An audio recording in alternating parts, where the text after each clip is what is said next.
ఆస్ట్రేలియాతో 5 టీ20ల సిరీస్లో 2-1తో ఆధిక్యంలో నిలిచిన భారత జట్టు ఆఖరి పోరుకు సిద్ధమైంది.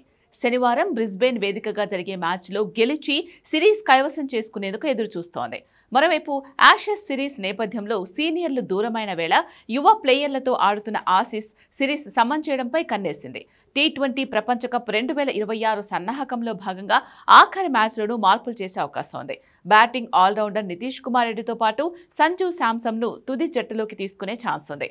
ఈ ఇద్దరి కోసం వైస్ కెప్టెన్ శుభ్మన్ గిల్తో పాటు శివం దూబేకు విశ్రాంతి ఇవ్వొచ్చు.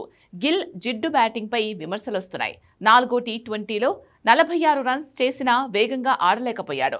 గిల్ కోసం సంజు శాంసన్ వంటి యువ బ్యాటర్ను పక్కన పెట్టడం కూడా విమర్శలకు తావిస్తోంది. టీ20 ప్రపంచ కప్ 2026 సన్నాహాల్లో భాగంగా ఈ సిరీస్ను టీమిండియా ప్రయోగాలకు ఉపయోగించుకుంది.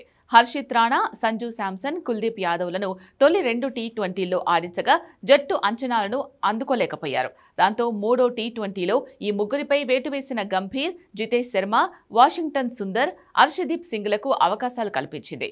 ఈ ముగ్గురు అద్భుతమైన ప్రదర్శన కనబర్చారు. 4వ టీ20లో జితేష్, సుందర్ విఫలమైన ఆఖరి మ్యాచ్లో కొనసాగించనున్నారు. 2 మినహా తుది జట్టులో భారీగా మార్పులు జరిగే అవకాశం లేదు.